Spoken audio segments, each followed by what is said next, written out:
नमस्कार मित्रांनो, स्वागत आहे तुम्हा सर्वांचं आपल्या आजच्या या व्हिडिओमध्ये. आपल्या या व्हिडिओमध्ये आपण लक्ष्मीच्या पावलांनी या मालिकेच्या पुढील काही येणाऱ्या भागांचे लेटेस्ट त्याचबरोबर इंटरेस्टिंग अपडेट जाणून घेणार आहोत. त्यामुळे पटापट व्हिडिओला सुरुवात करूया. त्याआधी व्हिडिओला लाईक करा, तसेच चॅनलला सबस्क्राईब करून बेल आयकॉन प्रेस करा, जेणेकरून तुम्हाला पुढच्या प्रत्येक व्हिडिओचं नोटिफिकेशन मिळत जाईल आणि प्रत्येक व्हिडिओचा आनंद घेता येईल. तर मित्रांनो, आजच्या व्हिडिओमध्ये आपण हे पाहणार आहोत की कशा पद्धतीने आता इकडे कलाच्या लक्षात येतं की आता आपल्याला जर अद्वैतला सोडवायचं असेल तर आपल्याला बुद्धीचा वापर करावा लागेल आणि कला सगळा आळ स्वतःवरती घेऊन अद्वैतला तुरुंगाच्या बाहेर काढते आणि त्याच्या जागी स्वतः जेलच्या आत जाते आणि तिथे गेल्याच्या नंतर अद्वैत कलाला अगदी काही दिवसामध्ये कसा पद्धतीने बाहेर काढतो. तर आता खऱ्या गुन्हेगाराला पकडण्यासाठी कलाने हा सगळा ट्रॅप रचलेला असतो. पण नेमकं काय घडलं, कसं घडलं, हे सगळं जाणून घेण्यासाठी आपला हा व्हिडिओ पूर्ण शेवटपर्यंत नक्की पहा. तर आतापर्यंत आपण इथं पाहिलं होतं की इथे सरोजने पोलिसांना पैसे देण्याचा म्हणजेच लाच देण्याचा जो काही प्रयत्न केलेला असतो, त्यामुळे आता पोलिसांचा जो डाऊट असतो तो आणखी जास्त पक्का होत चाललेला असतो की नक्कीच यांच्या मुलाने काहीतरी केलं असेल किंवा यांचा मुलगा खोटे हिरे दागिन्यांमध्ये वापरत असेल, म्हणूनच तर यांना कारवाईला सामोरं जायचं नाही आहे, म्हणूनच तर ह्या असं करतायत. तर दुसरीकडे आता मात्र इथे सरोजला खूप जास्त टेन्शन आलेलं असतं की मी काय करायला गेले आणि इथे काय होऊन बसलं, माझ्याच मुलाच्या आयुष्याचा हा काय खेळ झाला. तर दुसरीकडे आता कला ही सुद्धा विचार करत असते की काय करता येईल आपल्याला, कशा पद्धतीने आपल्याला चांदेकरला इथून सोडवता येईल. माझी सगळी चूक आहे. मला त्या दिवशी त्याने सांगितलं होतं की मला ते दागिने चेक करून पाठवायचे आहेत, पण त्या दिवशी मी ती सुटकेसच चेक केली नाही. जर मी ती बॅग चेक केली असती तर कदाचित आज हे सगळं घडलं नसतं. पण आता मी काय करू, कसं बाहेर काढू इथून चांदेकरला. आणि सरोज मॅडमचं काय, त्या मला काहीच कसं बोलत नाही आहेत. आता कला या सगळ्या विचारात बुडलेलीच असते. इतक्यात आता लगेचच सरोज म्हणते आपण निघूया. त्यावर कला होकार देते आणि अद्वैतला म्हणते तू काळजी करू नकोस, मी तुला बाहेर काढेन इथून. त्यावर अद्वैत म्हणतो जर त्या दिवशी एक चूक केली नसतीस तर एवढं सगळं घडलं नसतं. त्यावर कला म्हणत असते हो, माझी चूक झाली आहे आणि मला ती मान्य आहे, पण काळजी करू नकोस, तुला फार काळ मी इथे राहू देणार नाही. काहीही झालं तरी मी तुला इथून बाहेर काढेनच. चल आता आम्ही निघतो, तुझ्यासाठी आम्ही वकील शोधतो, पहिलं सगळ्यात आधी तुझी बेल करतो. त्याबरोबर लगेचच सरोज म्हणत असते की चल निघूया. आता लगेचच कला आणि सरोज पुन्हा एकदा तिकडनं जायला निघालेले असतात. तर आता इन्स्पेक्टर हे त्या दोघींनाही सांगत असतात की जर तुम्हाला मला पुरावे द्यायचे असतील तर सगळ्यात अगोदर त्या हिऱ्यांच्या परचेस ऑर्डर द्या. तुम्ही हिरे मागवले असतील तेव्हा त्याच्या परचेस ऑर्डर तर निघाल्याच असतील ना तिकडनं सुद्धा.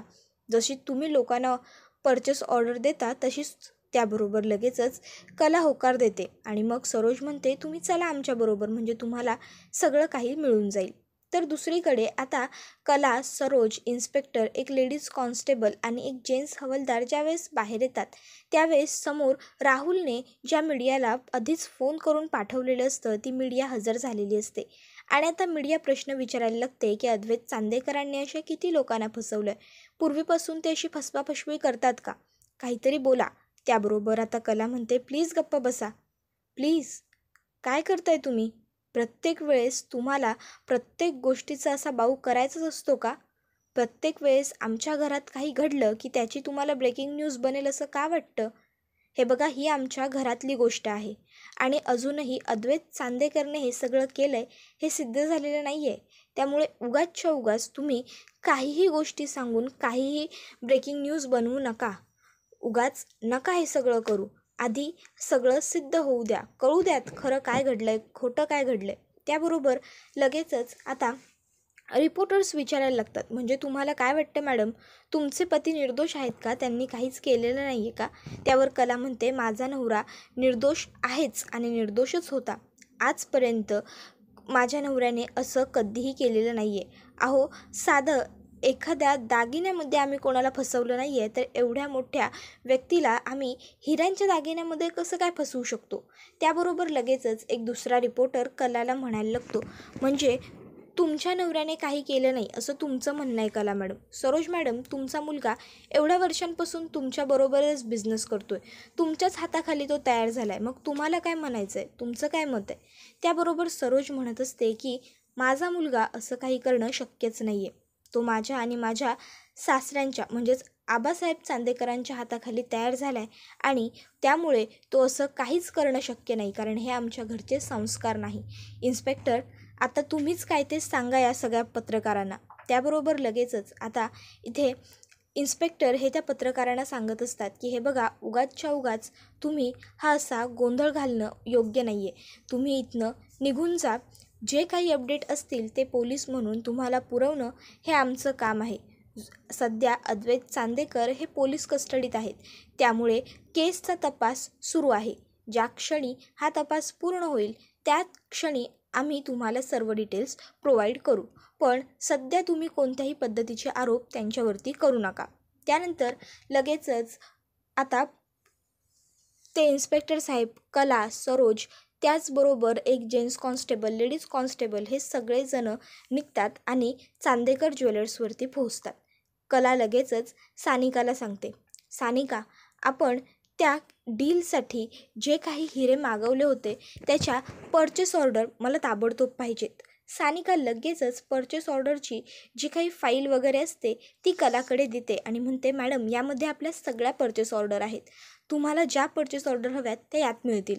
कला ती फाईल इन्स्पेक्टरच्या हातात देत त्यांना सांगते की हे घ्या सर, यामध्ये तुम्हाला ज्या परचेस ऑर्डर हव्यात त्या मिळून जातील. इन्स्पेक्टर संपूर्ण फाईल चाळतात, पण त्यामध्ये ती परचेस ऑर्डर नसते. मग ते म्हणतात की यामध्ये ती परचेस ऑर्डर नाही आहे.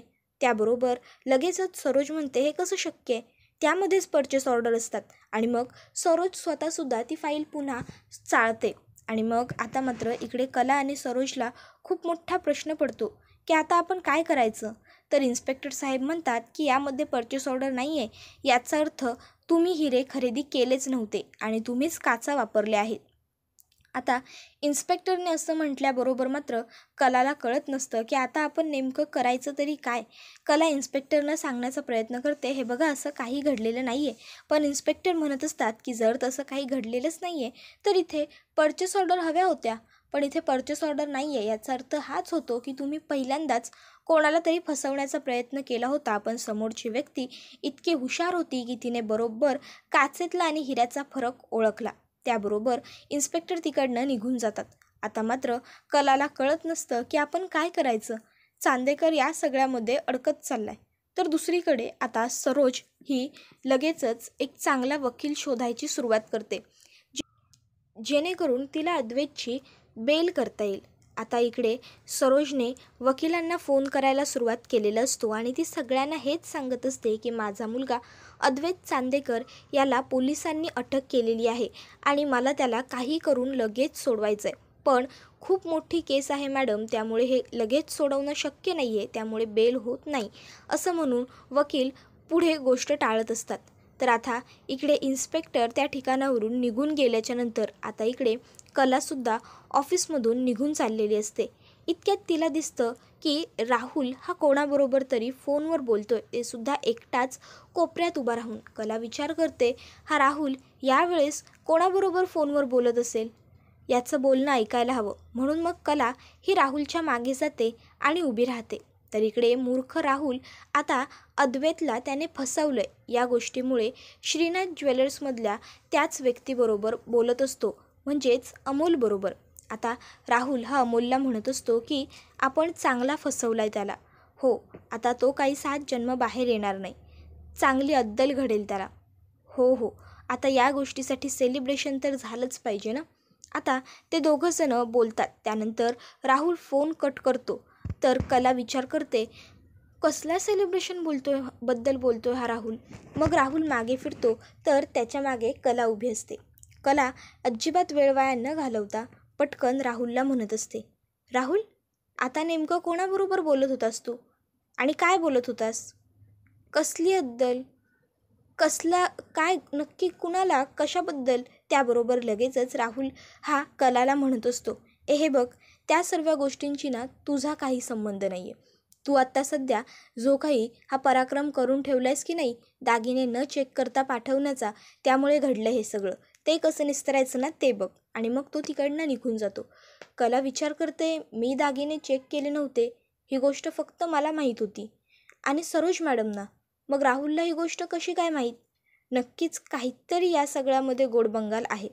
पण जर हे सगळं शोधून काढायचं असेल तर चांदेकरने पहिलं तुरुंगाच्या बाहेर पडायला हवं. पण मग हे कसं शक्य आहे? काय करू मला चांदेकरला जर जेलच्या बाहेर पाडायचं असेल तर? मग कला ही एक उत्तम आयडिया तिला सुचलेली असते. त्यामुळे थेट घरी न जाता डायरेक्ट परस्पर पोलीस स्टेशनला पुन्हा येते. आता इन्स्पेक्टर साहेब कलाला म्हणत असतात, हे बघा मॅडम, उगाचच्या उगाच तुम्ही सतत पोलीस स्टेशनला येऊन इथे बसून स्वतःचाही वेळ वाया घालवताय आणि पोलीस म्हणून आमचा देखील. आम्हाला पुढची कारवाई करायची आहे. त्यापेक्षा तुम्ही वकील शोधा आणि तुमच्या नवऱ्याची बेल होते का यासाठी प्रयत्न करा. त्याबरोबर कला म्हणत असते, 1 मिनटं साहेब, मी इथे बसून राहण्यासाठी नाही तर तुम्हाला महत्त्वाची गोष्ट सांगण्यासाठी आली आहे. आणि मग ती सांगायला सुरुवात करते की ही जी ऑर्डर होती त्यावरती मी आणि माझा नवरा म्हणजेच अद्वैत चांदेकर आम्ही दोघंजणं एकत्र काम करत होतो आणि त्याने ही गोष्टीचं काम माझ्याकडे सोपवलं होतं. यावेळेसची घटनावळ मी करून घेतली होती आणि त्याच वेळेस हिरे वगैरेसुद्धा सगळे माझ्या डोळ्यांखाली लावून घेतले गेले होते. त्याचबरोबर हे दागिने मी चेक करणार होते. त्यामुळे ह्यामध्ये माझ्या नवऱ्याची काही चूक नाही आहे. तर ही चूक सगळी माझी आहे. त्या दिवशी मी दागिने चेक केले नव्हते. त्याबरोबर लगेचच आता इकडे इन्स्पेक्टर म्हणतात की जर असं असेल तर मग आम्हाला तुम्हाला पोलीस कस्टडीत घ्यावं लागेल. त्याबरोबर कला म्हणत असते की हो, जर मी चूक केली आहे तर तुम्ही मला पोलीस कस्टडी दिलीच पाहिजे. मला काहीच हरकत नाही. तुम्ही करा मला अरेस्ट. आता कलाने असं म्हटल्यावर अद्वैत तिच्याकडे येतो आणि तिला म्हणत असतो, खरे तुला वेड लागलं आहे का? काही काय बडबडतेस? अगं इथे मला सोडवायचं सोडून तू स्वतः तुरुंगामध्ये जाण्याची कसली तयारी करतेस? त्याबरोबर कला ही अद्वैतला सांगत असते, चांदेकर, हे करण्याशिवाय दुसरा पर्याय नाही. जर हे सगळं कोणी केलं आहे हे शोधून काढायचं असेल ना आपल्याला, तर सगळ्यात अगोदर तू इकडनं बाहेर पडणं गरजेचं आहे. कारण तुला माहिती आहे, ज्याने कुणी हे केलं आहे ना त्याने अगदी शिताफीने सगळा प्लॅन करून हे सगळं केलं. परचेस ऑर्डरसुद्धा नाही आहेत आपल्याकडे त्या हिऱ्यांच्या. मग काय करायचं आपण? त्याबरोबर अद्वैत म्हणतो, अगं तरीसुद्धा हा पर्याय तुला योग्य वाटतोय का? स्वतःवरती नको घेऊस सगळं खरे. त्यावर कला म्हणत असते, चांदेकर, तू इथून बाहेर पड आणि त्यानंतर तू जे करशील ते योग्यच करशील. मग त्यानंतर आता इन्स्पेक्टर साहेब हे लेडीज कॉन्स्टेबलला सांगतात की या मॅडमना अटक करा आणि ताबडतोब तुरुंगात टाका. त्याबरोबर लगेचच त्या लेडीज कॉन्स्टेबल होकार देतात आणि कलाच्या हातामध्ये बेडी घालायला येतात. त्यावर अद्वैत म्हणतो, 1 मिनटं प्लीज, तिच्या हातामध्ये बेड्या घालण्याची काहीच गरज नाही आहे. कारण ऑलरेडी ती जेलमध्येच आहे. ती तुमच्याबरोबर आतमध्ये येईल, ती तुम्हाला कोऑपरेट करेल. आणि मग अद्वैत कलाला सांगतो की तू काळजी करू नकोस, मी तुला 2 दिवससुद्धा इथे राहू देणार नाही. आणि मग अद्वैत आता घरी आलेला असतो. आता कला ही अद्वैतसाठी तुरुंगात गेलेली असते. त्यामुळे आता अद्वैतला झोप लागत नसते. एक रात्रसुद्धा त्याला चैन पडत नसतं. तो विचार करत असतो की मी काय करू, खरेला कसं सोडू. मग त्याने ते हिरे ज्यांच्याकडून मागवलेले असतात म्हणजेच मिस्टर जयस्वाल यांना तो कॉल करतो आणि त्यांना सांगतो की काय आहे ना, आमच्याकडची परचेस ऑर्डर ही गहाळ झाली आहे. आणि मग घडलेला सगळा प्रकार तो मिस्टर जयस्वालांना सांगतो. मिस्टर जयस्वाल लगेचच अद्वैतला म्हणतात, अरे शेठ, फिकर नथी, माझ्याकडे असते ना एक दुसरी कॉपी, आम्हीसुद्धा रेकॉर्ड मेंटेन करून ठेवते, तुम्ही काळजी नको करू, मी तुम्हाला ती पाठवते. आता असं मिस्टर जयस्वालांनी सांगितल्याबरोबर अद्वैतला खूप बरं वाटतं. अद्वैत मिस्टर जयस्वालांना सांगतो की जर गरज पडली तर तुम्ही पोलिसांशी बोलाल का? सांगाल का त्यांना मी नेहमी तुमच्याकडूनच प्रत्येक डीलसाठी हिरे घेत होते? त्यावर मिस्टर जयस्वाल हो का नाही सांगणार असं सुद्धा म्हणतात. त्यानंतर दुसऱ्या दिवशी अद्वैत हा पुन्हा सरोजबरोबर पोलीस स्टेशनला पोहोचलेला असतो. आणि मग मिस्टर जयस्वालांनी त्याला जी फोटोकॉपी पाठवलेली असते ती पहिली तो दाखवतो. ती परचेस ऑर्डर बघितल्यानंतर आता इन्स्पेक्टरना त्याच्यावरती सगळ्याच डिटेल्स दिसून जातात. त्याबरोबर अद्वैत म्हणतो की हे बघा, आम्ही जर हिरे मागवले होते तर मग आम्हाला काचा वापरण्याची काय गरज आहे? आम्ही खरेच हिरे वापरले होते. आणि तरी जर तुम्हाला खोटं वाटत असेल ना तर तुम्ही आमचे हिऱ्याचे जे डीलर आहेत त्यांच्याशी बोलून घ्या. आम्ही त्यांच्याकडूनच नेहमी हिरे खरेदी करतो मिस्टर जयस्वाल, आणि त्यांच्याकडूनच कोल्हापूरमधले मोठे मोठे ज्वेलर्स हिरे खरेदी करतात. त्याबरोबर लगेचच आता इन्स्पेक्टर साहेब मिस्टर जयस्वालांबरोबर फोनवरती बोलत असतात. तर मिस्टर जयस्वाल त्यांनासुद्धा हेच सांगतात की अद्वैत चांदेकर हे आमच्याकडूनच हिरे खरेदी करते आणि ते नेहमी कोणत्याही डीलसाठी हिरे खरेदी करताना ते कोणत्या डीलसाठी खरेदी करतायत हे सुद्धा आम्हाला सांगतात आणि त्यामुळे आम्ही त्यांच्यासाठी कायमच चांगल्याच क्वालिटीची हिरे देतो, कारण त्यांच्या तिथे प्रत्येक गोष्ट ही चेक झाल्यानंतरच वापरली जाते. त्यामुळे त्यांच्याकडून एवढी मोठी चूक होणार नाही साहेब. आता मिस्टर जयस्वालांनी सुद्धा असं सांगितल्याच्यानंतर इन्स्पेक्टर साहेब फोन कट करतात. अद्वैत म्हणतो, सर आता तरी पटलं का तुम्हाला? अहो, आमच्या इथून असं होणं शक्यच नाही आहे. हे सगळं नक्कीच डिलेवरी पोहोचण्याच्या वेळात घडलं आहे. त्याबरोबर लगेचच आता इन्स्पेक्टर साहेब म्हणतात की जर तसं असेल तर आपल्याला हे सगळं कोणी आणि का केलं आहे ते शोधून काढावंच लागेल. पोलीस म्हणून हे आमचं कर्तव्य आहे आणि ज्यांची ऑर्डर ती होती त्यांनी तुमच्यावरती पोलीस कंप्लेंट केलेली आहे. त्यामुळे तुम्हालासुद्धा मला मदत करावी लागेल. आपल्याला मिळून हे सगळ्याचा शोध घ्यावा लागेल. त्यासाठी मला ती ऑर्डर घेऊन जो ड्रायव्हर गेला होता त्याचा नंबर द्या. त्याला कस्टडीत घेतल्याशिवाय आपल्याला खरं कळणार नाही. त्याबरोबर अद्वैत म्हणतो की ठीक आहे आणि मग तो त्या ड्रायव्हरचं नाव, पत्ता, फोन नंबर सगळं काही इन्स्पेक्टर साहेबांना देतो आणि त्यानंतर कला आणि अद्वैत हे दोघंही घरी आलेले असतात. मग कला ही अद्वैतला राहुलचं तिने त्या दिवशीचं जे फोनवरचं बोलणं ऐकलेलं असतं ते सांगते आणि म्हणत असते, मला ना असा संशय होता की तो नक्कीच श्रीनाथ ज्वेलर्समधला अमोल आहे ना त्याच्याशी बोलत होता, कारण मी त्याला आणि राहुलला या अगोदरसुद्धा एकमेकांना भेटताना वगैरे पाहिलं आहे. त्यावर अद्वैत म्हणतो की नाही हे शक्य नाही, राहुल हे सगळं करणारच नाही. त्यावर कला म्हणत असते, चांदेकर या अगोदरसुद्धा तुला राहुलवरती बराच विश्वास होता, पण राहुलने अशा भरपूर गोष्टी केलेल्या आहेत. त्यानंतर मला तरी वाटत नाही की राहुल तुझ्या या विश्वासाच्या पात्र आहे.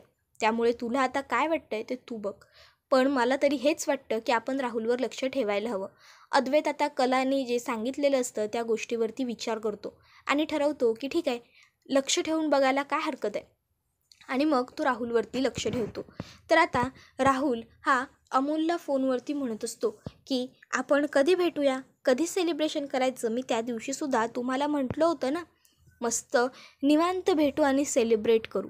आता काय तो अद्वैत चांदेकर सुटत नाही आणि मग त्यांचं दोघांचं ठरलेलं असतं की संध्याकाळी 7 वाजता एका रेस्टॉरंटमध्ये भेटायचं.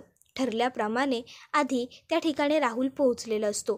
आता राहुलच्या पाठोपाठ तिथे अमोलसुद्धा पोहोचलेला असतो आणि ते दोघंजणं आता तिथे बसतात आणि अमोल हा राहुलला पैसे देत असताना अद्वैत त्या ठिकाणी पोलिसांना घेऊन जातो आणि मग अद्वैत आता त्या ठिकाणी पोलिसांना ही गोष्ट दाखवतो आणि सांगतो की हे बघा साहेब, हे आमचे कॉम्पिटिटर्स श्रीनाथ ज्वेलर्स यांचे MD अमोल आणि हा राहुल चांदेकर माझा आतेभाऊ, हे दोघंजणं मिळून हे सगळं कट कारस्थान रचत आहेत.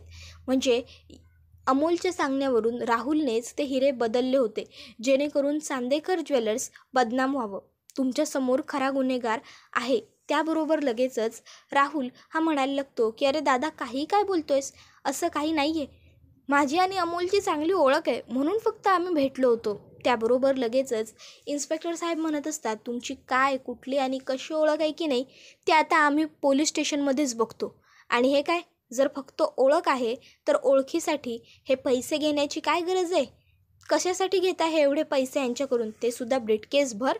त्याबरोबर लगेचच आता राहुल म्हणत असतो, ते ते ते काही नाही आहे साहेब, ते तुम्ही उगाचच. त्याबरोबर इन्स्पेक्टर लगेचच कॉन्स्टेबलना सांगतात, कॉन्स्टेबल दोघांनाही ताब्यात घ्या. आणि मग राहुल आणि अमोल दोघांनाही पोलिसांनी अटक करून तिकडनं नेलेलं असतं. मग आता कला आणि अद्वैत हे दोघंही घरी आलेले असतात. तर कला ही अद्वैतला म्हणत असते, चांदेकर सॉरी, माझं चुकलं. त्या दिवशी जर मी एक चूक केली नसती, मी हिऱ्यांची व्यवस्थित पारख केली असती, दागिने चेक केले असते तर असं घडलं नसतं ना. मला कळलं असतं की ते हिरे खोटे आहेत. त्याबरोबर अद्वैत म्हणत असतो, नसतं कळलं. काय आहे ना, हिऱ्यांची पारख करण्यासाठी नजर तेवढी पारखी असावी लागते, कारण त्या काचा आणि हिरे दागिन्यांवरती तसेच दिसतात सारखे. आणि जे घडलं ते घडलं. तुला तुझ्या चुकीवरती पश्चाताप आहे, हीच गोष्ट खूप आहे.